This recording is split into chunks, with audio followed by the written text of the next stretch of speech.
Good morning students. मैं सूरज school Rewari से हिंदी की अध्यापिका सरोज यादव आज 10वीं कक्षा के विद्यार्थियों को कविता दो राम लक्ष्मण परशुराम संवाद की दूसरी चौपाई पढ़ाने जा रही हूँ। देखिए बेटा, पहली वीडियो में हमने पहली चौपाई और एक दोहा पढ़ा दिया था। अब हम दूसरी चौपाई पढ़ा रहे हैं। लखन कहा हंसी अमरे जाना, सुनहु देव सब धनुष समाना।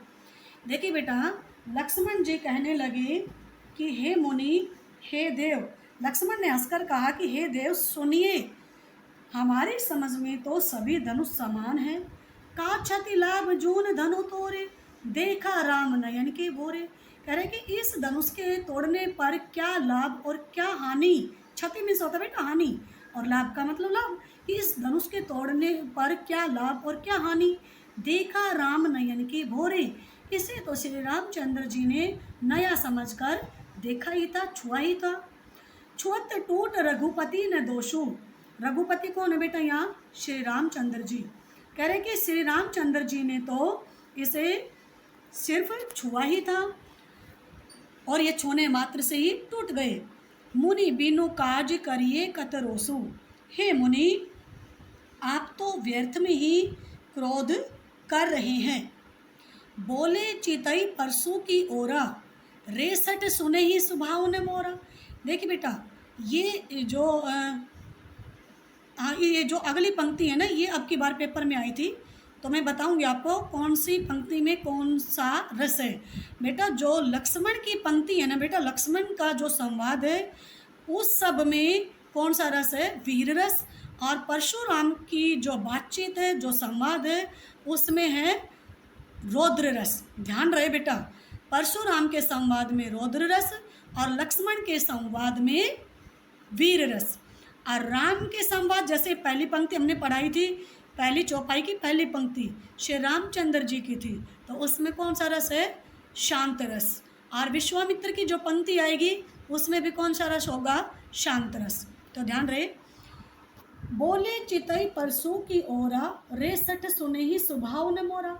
देखिए बेटा, परशुराम जी अपने फरसे की ओर देखकर बोले, रेसठ, सठ मीन्स होता मूर्ख।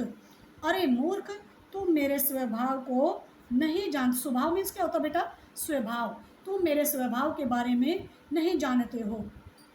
देखिए बेटा, ये पंक्ति जो अभी मैं बता रही हूँ, बालको बोली बधाऊ नहीं तोही। बालको बोली बधाऊ नहीं तोही, केवल मुनि जड़ जान ही मोही। कह रहे कि मैं केवल तुम्हें बालक समझकर, बधाऊ का मतलब होता वध करना, यानी हत्या करना, मारना। मैं केवल तुम्हें बालक समझकर तुम्हारी हत्या नहीं कर रहा हूँ।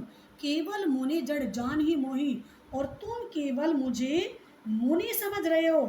तूने मुझे केवल मुनि ही समझा है, अर्थात मैं मुनि वेश में हूँ, वास्तव में मैं मुनि नहीं हूँ। आगे देखिए, बाल ब्रह्मचारी अति कोही। कह रहे कि मैं बाल ब्रह्मचारी हूँ। अति मीन्स बहुत, और कोही का मतलब होता है क्रोधी, और मैं बहुत क्रोधी हूँ। विश्व विदित, विश्व मीन्स होता बेटा विश्व, और विदित मीन्स होता विदित, अर्थात जानता है।